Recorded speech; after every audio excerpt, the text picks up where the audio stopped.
Pessah, cette fête merveilleuse qu'on attend d'année en année, cette fête de la liberté, cette fête du rassemblement, cette fête des enfants qu'on vit chez les grands-parents, chez les oncles. Et il est bon aussi de pouvoir fêter Pessah chez soi, de pouvoir s'approprier ce cadre merveilleux qui a donné lieu à tellement de façons différentes de le célébrer. Il y a plein de haggadot de libération diverses. Et est-ce qu'on peut faire Pessah chez soi? C'est une grande étape de se dire je vais inviter à Pessah, ou je vais le faire juste moi et quelques amis, moi et mon mari, moi et mes enfants chez moi. Et comment faire ce seder de Pessah? Et pour qu'il nous ressemble, en le faisant chez nous, nous avons besoin tout d'abord peut-être d'un livre, du livre de Pessah qu'on appelle une Haggadah. Une Haggadah. Ah non, ça c'est une clémentine. En réalité, il y a une tradition qui consiste à mettre une orange sur son plateau du Seder, le plateau de Pessah. Une orange, car quelqu'un aurait dit à peut-être la fille d'Abraham, Yoshua Eshel, c'est ce que raconte la légende. Vous savez, une femme rabbin, ce serait comme si on mettait une orange sur le plateau du Seder. Et depuis ce jour, beaucoup de gens mettent une orange sur le plateau du Seder. Mais nous, ce qu'on voulait, c'était une Haggadah. Ah non, ça c'est une kippa. C'est important aussi, on le met sur sa tête. Ce sont les hommes juifs traditionnellement, les femmes peuvent le faire aussi, qui mettent une kippa sur leur tête en signe de respect de la tradition, en signe de conscience qu'on a des limites et qu'on est responsable. Sous cette kippa, c'est moi et je suis responsable de ce qui se passe, de ce que je décide et de ce que j'agis. Et au-dessus, il se passe beaucoup de choses. Au-dessus, il y a des choses qui ne sont pas de ma responsabilité, qui sont de la responsabilité peut-être de Dieu, peut-être des autres. Et cette kippa, elle me montre mes limites. Mais ce dont nous avions besoin, c'était d'une Haggadah. Une Haggadah. Et voilà par exemple une Haggadah. On peut s'en procurer, c'est un livre qui raconte tout ce qui se passe dans le Seder. Mais pour nous qui voulons apprendre à faire un petit Seder simple et rapide, vous pouvez télécharger une mini Haggadah en quelques pages. C'est la Haggadah sur laquelle je vais me baser maintenant, que j'ai faite pour vous. Nous avons donc maintenant notre Haggadah. Nous allons commencer par chanter tout le programme. Programme en hébreu, ça se dit Seder. Grâce à ce programme, on va évoquer plein de questions importantes et intéressantes. Et c'est le mot-clé de tout le Seder de Pessah, la question. Toutes les questions sont bienvenues. Des éléments de réponse aussi, mais surtout des questions. Et c'est là-dessus qu'on va se concentrer. Et pour bien nous mettre en tête ce Seder, on va le chanter une fois du début à la fin. Et puis à chaque fois qu'on avancera un peu, on chantera tout ce qu'on a déjà fait et on s'arrêtera à la partie qu'on se prépare à faire maintenant. Chantons ensemble tout le Seder une fois. Kadesh urachatz, karpas yachatz, magid rachatz, motzi matzah, maror korech, shulchan orech, Tsafuna barech, halel nirtza. Ce sont toutes les parties du Seder et nous allons commencer avec la première qui est l'inauguration de la fête et c'est Kadesh. Et comme on fait le kidouche, on a besoin d'une coupe de kidouche. Et voici notre coupe de kidouche. On l'a remplie de vin, on dit Kadesh et on lit ce que demande la Haggadah. On prend la coupe en main, premier kidouche. Pour nous, ce sera un kidouche abrégé. Vous trouverez des kidouches entiers dans votre Haggadah, mais c'est déjà pas mal. Baruch ata Adonai Eloheinu melech haolam borei peri hagafen. Baruch ata Adonai Eloheinu melech haolam mekadesh Israël vehazmanim. Baruch ata Adonai Eloheinu melech haolam Shecheyanu Vekiemanu Veigianu Lazeman Hazeh. C'est une bénédiction pour nous que le vin existe, pour nous réjouir et consacrer le temps. C'est une bénédiction pour nous que nous puissions consacrer le temps et nous consacrer nous-mêmes à certaines missions et à certaines valeurs. Et c'est une bénédiction pour nous d'être arrivés à travers toute cette année et toutes ces péripéties à ce moment particulier qui est le moment de la célébration de Pessah. Et donc on boit la plus grande partie de la coupe en se penchant sur le côté gauche.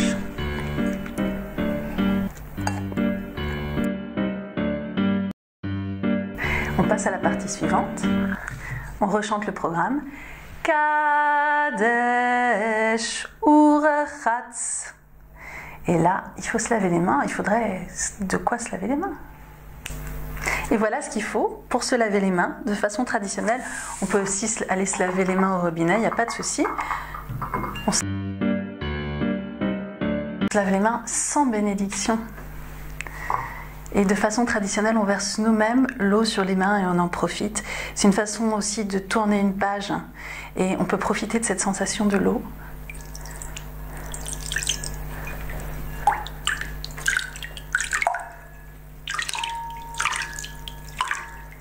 Et nous avons fait cette partie-là. On reprend le programme. Kadesh Urachatz Karpas. Et là, nous avons besoin de persil et d'eau salée. Alors en avant. Ah, mais c'est vraiment magique! Alors, karpas, donc on a de l'eau salée ou du vinaigre, on a du persil, et on va dire la bénédiction qu'on fait chaque fois qu'on mange quelque chose, et puis on va le manger, c'est tout. Baruch ata Adonai Eloheinu melech haolam, boré peri ha'adama.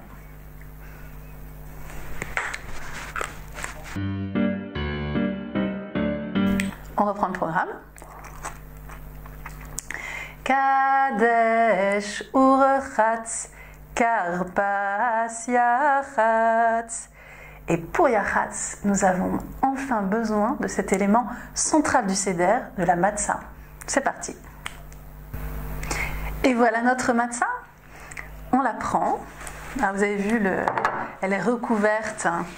Donc on la découvre. Et nous avons ici 3 matzot. Alors il faut prendre celle du milieu. Cette matzah du milieu, on la casse en 2. Yachatz, ça veut dire moitié, comme ça on a 2 moitiés. Il y a une des moitiés qu'on remet en place.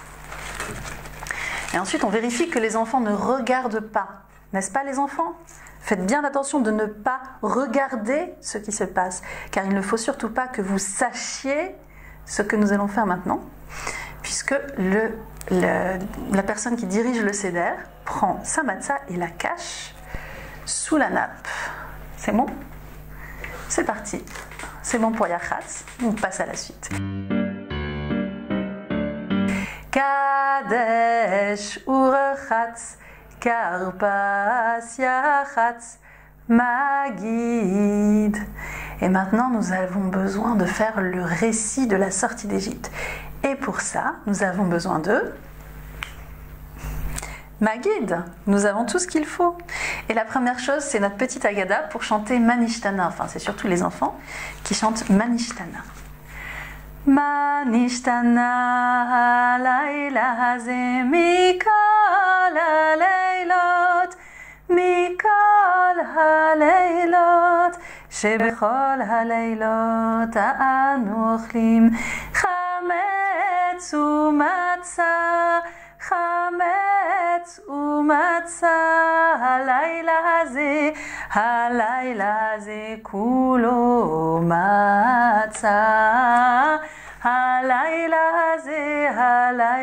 hazeh kulo matzah, shebechol haleilot anu ochlim she'ar yerakot, she'ar yerakot, halayla hazeh maror, halayla hazeh maror, shebechol haleilot ein anu matzbilin afilu pa'am achat, afilu pa'am achat, הלילה הזה, הלילה הזה, שתי פעמים. הלילה הזה, הלילה הזה, שתי פעמים. שבכל הלילות אנו אוכלים בין יושבין ובין מסובין, בין יושבין ובין מסובין. הלילה הזה, הלילה הזה, כולנו מסובין. הלילה הזה, הלילה הזה, כולנו מסובין. Et les enfants ont posé des questions. En quoi cette nuit est-elle différente de toutes les autres nuits? Pourquoi est-ce que cette nuit nous mangeons exclusivement de la matzah et pas de chametz? Les autres nuits nous pouvons manger les deux. Pourquoi est-ce que cette nuit on mange exclusivement des herbes amères alors que les autres nuits on mange tout un tas de végétaux? Pourquoi est-ce que cette nuit on a le droit de tremper ses frites dans son Coca-Cola? Non, pardon. Pourquoi est-ce que cette nuit on trempe sa nourriture solide dans le liquide? On essaie d'apprendre à nos enfants de ne pas le faire. Pourquoi est-ce que cette nuit on le fait tous 2 fois? Et pourquoi est-ce qu'on essaye d'habitude d'apprendre à nos enfants à se tenir droit à table et là on se mange tous de toute façon inclinés? Pourquoi est-ce qu'on fait tout ça? Voilà, c'est ce que dit Manishtana.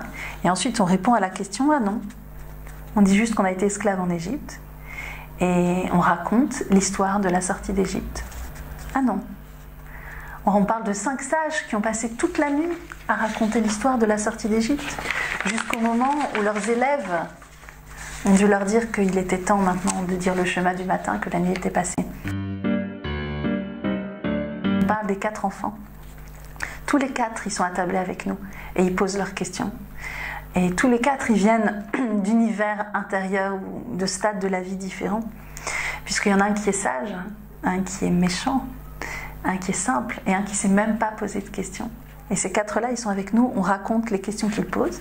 On parle de cette promesse qui nous a accompagnés à travers les générations, que bien que la vie soit des fois difficile, bien qu'on soit parfois en train de frôler la mort, comme en Égypte, quand on était esclave de Pharaon qui voulait détruire les Hébreux, et bien de génération en génération néanmoins, toujours on réussit à s'en sortir, à exister et à porter le message de l'identité et à continuer cette tradition et ce céder-là ensemble. Ensuite on raconte, on dit que Jacob, notre ancêtre, a été chez les idolâtres, chez Laban, et on raconte que nos ancêtres, avant l'époque de Moïse, ont été esclaves en Égypte. On raconte qu'ils étaient souffle coupé, à court de souffle, complètement à court d'humanité, tellement ils travaillaient, tellement ils étaient opprimés, tellement ils n'avaient pas le temps de réfléchir, ni d'étudier, ni de partager le repas comme on le fait ce soir.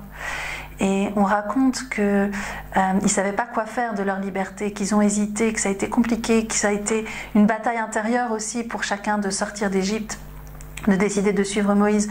On raconte combien il a fallu se battre aussi contre les facteurs extérieurs, contre Pharaon, qui à chaque fois revenait sur ses promesses et disait non, vous partirez pas, non, vous restez en esclavage, comme une façon d'essayer d'épuiser leur volonté.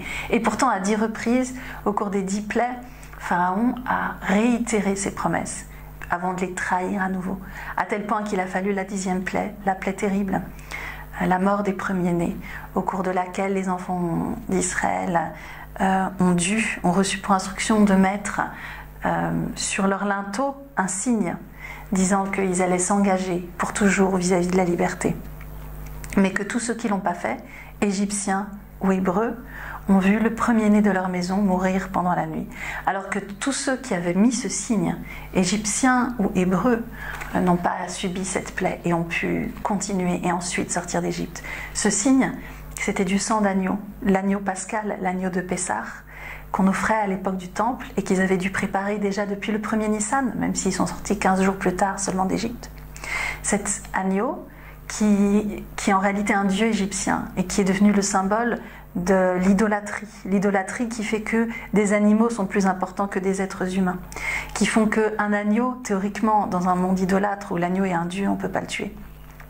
mais que par contre, des êtres humains, on peut les réduire en esclavage, tuer leurs enfants, les jeter à la mer, essayer de les faire tuer par les sages-femmes, et que ça, ce serait possible, et que ça, ce serait tolérable. Et c'est pour s'élever contre cette pensée-là que Hébreux et Égyptiens, un certain nombre d'Hébreux et d'Égyptiens, ont tué l'agneau la veille de Pessah, ont tué un agneau pour signifier qu'ils refusaient l'idolâtrie, qu'ils n'avaient pas peur de se confronter à l'oppression égyptienne de façon frontale et définitive, et ont mis en signe du sang sur les linteaux de leurs portes. D'ailleurs, c'est l'origine de la mezouza, mais ça c'est une autre histoire. Pour dire qu'à la fin, au lendemain de cette nuit-là, soit ils seraient libres, soit ils seraient morts, puisqu'il était hors de question que l'Égypte accepte qu'on détruise ainsi tout son système de pensée. Et heureusement, ce qui s'est passé le lendemain matin, c'est qu'ils étaient libres. Mais malheureusement, le prix à payer a été cette dernière plaie. Tous ceux qui ont refusé de s'engager pour la liberté, leur premier-né, c'est ce qu'on raconte dans la Haggadah et dans la Torah, leurs premiers-nés sont morts. Et un grand cri est sorti de l'Égypte, et c'est seulement à ce moment-là que Pharaon a été obligé de les laisser, de les libérer. Et c'est pour ça que la fête s'appelle Pessah, parce que Dieu, ou l'ange de Dieu, est passé au-dessus de toutes les maisons qui avaient adopté ce signe.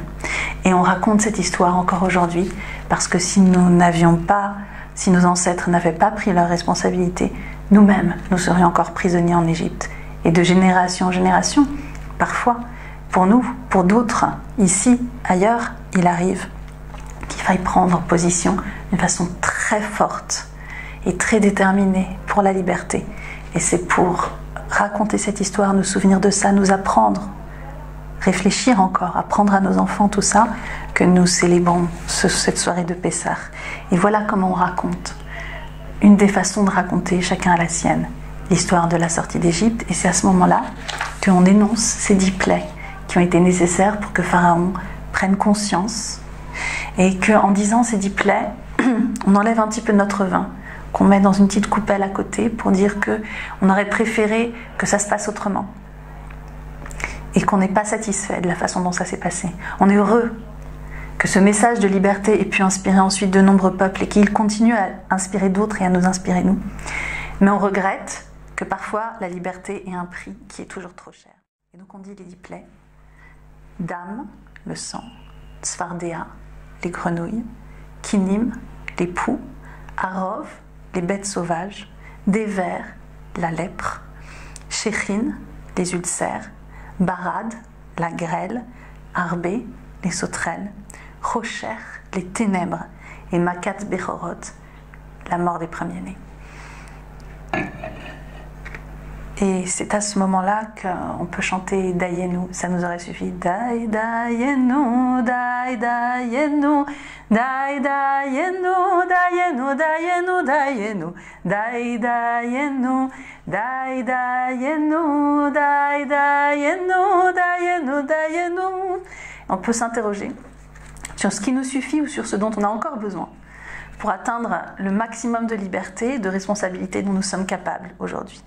Et là, on conclut en rappelant ce qu'enseigne Rabban Gamliel, c'est-à-dire qu'il y a 3 choses fondamentales qu'il faut avoir dites pendant ce Maggid pour avoir fait les choses bien. Et ces 3 choses sont, premièrement, il faut dire le Pessah, il faut avoir un os sur le plateau du Seder, et nous, voilà notre os. Cet os symbolise le premier agneau initial qu'ils ont sacrifié en signe d'allégeance à la liberté et de refus de l'idolâtrie. Et symbolise aussi l'agneau qu'on amenait au temple à Pessah, tous ensemble. Pessah qui est une fête de rencontre, de retrouvailles, de voyage, de pèlerinage, et où tout le monde se retrouvait au temple. Et donc il faut expliquer ce qu'est ce Pessah, parce que le danger est passé au-dessus de la maison de nos ancêtres en Égypte. Le deuxième mot qu'il faut prononcer, c'est matzah. Et voilà ce qu'on dit, parce que leur pain n'a pas eu le temps de lever avant qu'ils quittent l'Égypte. Et l'autre mot, le troisième qu'il faut prononcer, c'est maror, ça veut dire amer, parce que leur vie était devenue amère à cause des Égyptiens. On peut donner bien sûr beaucoup d'autres explications à ces symboles. Et ensuite, on prend le verre de kidouche et on fait le deuxième kidouche. C'est la deuxième des 4 coupes de libération. Voici une version abrégée du Kiddush. Baruch ata Adonai Gaal Israël, Baruch ata Adonai Eloheinu melech haolam, Bori peri hagefen. Et on le boit en s'accoudant sur le côté gauche. Kadesh urachatz, karpas yachatz, magid rachatz. Et bon, on se relave les mains. Rachatz, nous allons nous relaver les mains. Cette fois-ci, c'est tout le monde, pas seulement la personne qui dirige le Seder. Et cette fois-ci, on va dire la bénédiction. Donc, on se lave les mains.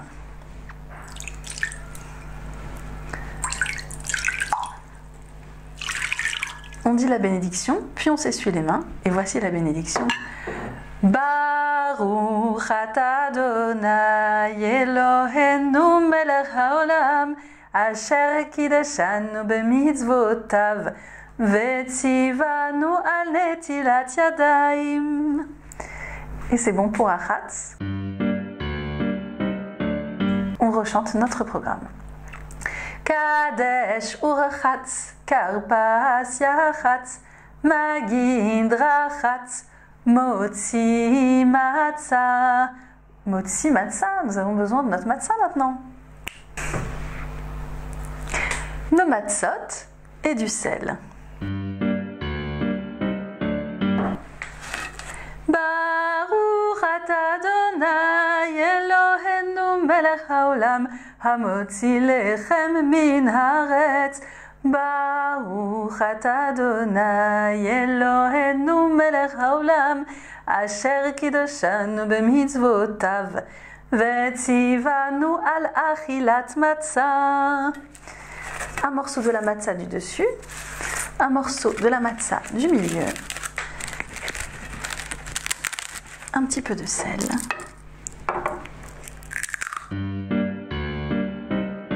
Kadesh urachatz, karpas yachatz, magid rachatz, motzi matzah, maror.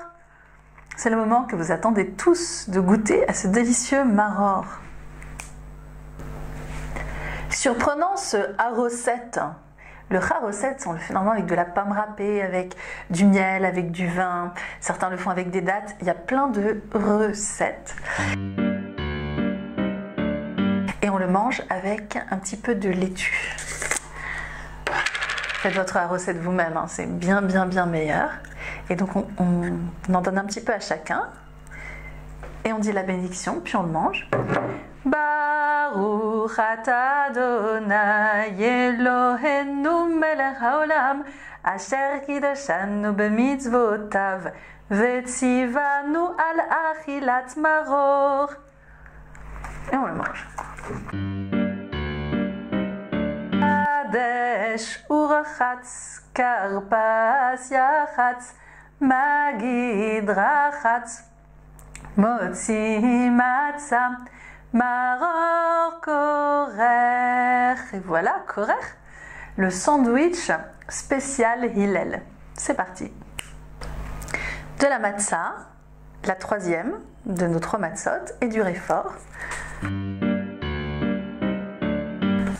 On en prend un petit bout et on dit « Ceci est en souvenir du temple, comme le faisait Hillel », et on mange. Ça déménage. On passe à la suite.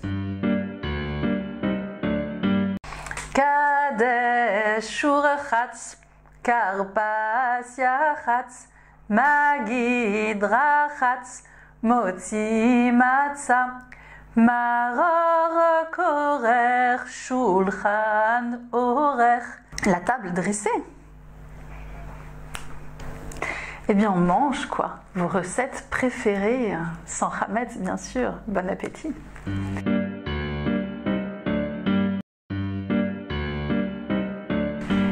Kadesh urachatz, karpas yachatz, magid rachatz, motzi matzah, maror korer, shulchan orech, tzafun. Et là, où est-elle? On a besoin de la fille quand même, on a besoin de la petite demi-matza qu'on avait découpée tout à l'heure, mais elle a disparu. Les enfants, il faut qu'ils nous ramènent la ficomène. J'espère que ça va pas tarder. On peut pas finir. Bon, je pense qu'on va quand même la retrouver. Je réessaye. Ouf, ils m'ont rendu la ficomène. On va quand même pouvoir conclure le repas. En échange, un petit cadeau, une petite promesse, quelque chose de sympa. Pour les enfants qui sont restés réveillés jusqu'à cette heure tardive, et on prend un petit bout de la ficomène. C'est le dessert. C'est pour conclure le repas. C'est un mot hébreu, ficomène. Ça mériterait examen. En tout cas, mangeons ce petit bout de tsafoun, ce petit bout de caché, il a été caché, et passons à la suite. Kadesh urachatz karpas yachatz magid rachatz motzi matza maror korer shulchan orech tsafun barer. Barer, la bénédiction sur ce merveilleux moment passé ensemble, sur ce bon repas, sur la chance d'avoir à manger. Barer, le birkat Amazon, et on a besoin de 2-3 petites choses pour ça. Et voilà, une coupe de kidouche qu'on re-remplit avant le birkat Amazon. On peut le faire intégralement, vous l'avez dans vos agadotes. Et on peut faire, moi je vais faire maintenant pour vous une version rapide que vous trouverez dans les petites feuilles que j'ai préparées pour vous. Baruch ata Adonai hazan et hakol, Baruch ata Adonai al haaretz ve'al hamazon, Baruch ata Adonai boneh v'rachama v'Yerushalayim, Amen. Baruch ata Adonai Eloheinu melech haolam, Ha'el avinu malkenu adirenu borenu goalenu yotzrenu kedoshenu, Ose shalom bimromav v'yaseh shalom alenu ve'al kol Israël ve'imeru, Amen. On fait le troisième kiddush. Baruch ata Adonai Gaal Israël, Baruch ata Adonai Eloheinu melech haolam, Boré Peri Hagefen. Et on boit cette troisième coupe en s'inclinant sur le côté gauche. Presque terminé, on reprend le programme. Kadesh urachatz karpas yachatz magid rachatz motzi matza maror korer shulchan orech tsafun barer Hallel. Hallel, c'est la louange. Et pour ça, on a besoin de notre petite feuille de chant et de notre Haggadah. Et pour le Hallel, nous avons besoin de la 4e coupe qu'on verse et qu'on garde. On a besoin du texte de tous les chants et on en a un petit résumé devant les yeux. Odu l'Adonai ki tov ki le'olam chasdo, Yomarda Israël ki le'olam chasdo, Yomruna vet Aaron ki le'olam chasdo, Yomruna ire Adonai ki le'olam chasdo. Ana Adonai, Ana Adonai, Hoshiana, Ana Adonai, Ana Adonai, Hoshiana, Ana Adonai, Ana Adonai, Hatzlichana, Ana Adonai, Ana Adonai, Hatzlichana. Baruch ata Adonai el melech gadol batishbachot, el haodat Adon haniflaot habocher beshire zimra, melech el chei haolamim. Le 4e et dernier kiddush, Baruch ata Adonai Gaal Israël, Baruch ata Adonai Eloheinu melech haolam, boré peri hagefen. Et on en profite, on le voit bien incliné sur le côté gauche. Avant de dire la bénédiction, Baruch ata Adonai Eloheinu melech haolam, al hagefen ve'al peri hagefen. Uvene Yerushalayim, Ir hakodesh bimera veyamenu, Baruch ata Adonai al haaretz ve'al peri hagefen. Et nous chantons une dernière fois le programme pour introduire la conclusion. Kadesh urchatz karpas yachatz magid rachatz motzi matzah maror korer shulchan orech tzafun barech halel nirtza. Et pour nirtza, on a encore besoin de... Pour nirtza, on a besoin de rien, on a besoin... Nirtza, c'est ratson, c'est la volonté, on est satisfait. Que ce que nous avons effectué ce soir soit agréé, soit bien, qu'on soit convaincu de l'importance de ce qu'on a fait et qu'on aura l'occasion de refaire par la suite les années suivantes. Nous avons fait ce seder comme il faut. Espérons que nous aurons la chance de le refaire ainsi. Leshana haba birushalayim, Leshana haba birushalayim, Leshana haba birushalayim, Leshana haba birushalayim, Leshana haba birushalayim. L'an prochain à Jérusalem. Et on conclut avec un des petits chants que nous avons et que nous aimons bien. Echad mi yodea. Echad mi yodea. Echad ani yodea. Echad Elohenu, Elohenu, Elohenu, Elohenu, Elohenu. Sheba shamayim uvaretz. Shnaim mi yodea. Shnaim ani yodea. Shene luchot avrit, echad Elohenu, Elohenu, Elohenu, Elohenu, Elohenu. Sheba shamayim uvaretz, shlosha mi yodea, shlosha ani yodea, shlosha avot, shene luchot avrit, echad Elohenu, Elohenu, Elohenu, Elohenu, Elohenu. Sheba shamayim uvaretz. Arba mi yodea, arba ani yodea, arba imaot shlosha avot shene luchot habrit. Echad Elohenu, Elohenu, Elohenu, Elohenu, Elohenu.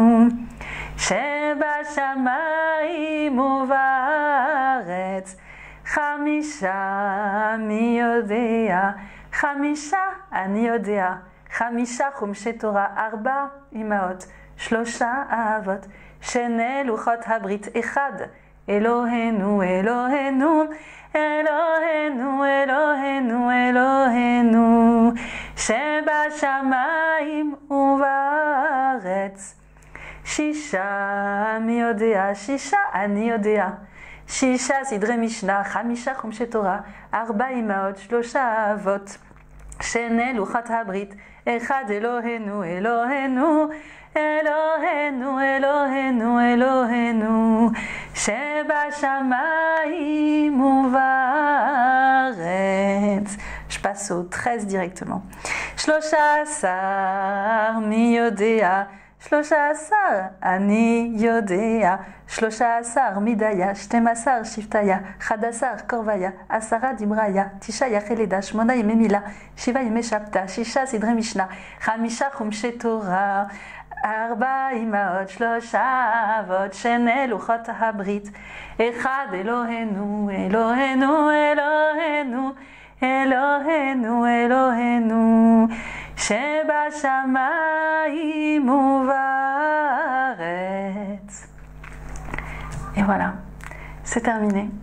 On peut rajouter plein de choses, on peut prévoir d'autres choses qu'on fera encore l'année prochaine, mais un petit seder comme ça, ensemble, un petit seder qu'on a eu le temps de bien investir soi-même, de diriger soi-même, de faire participer chacun, de faire participer les enfants, de raconter à leur niveau ou au niveau de chacun, peut-être de partager aussi ce qu'est la liberté pour nous.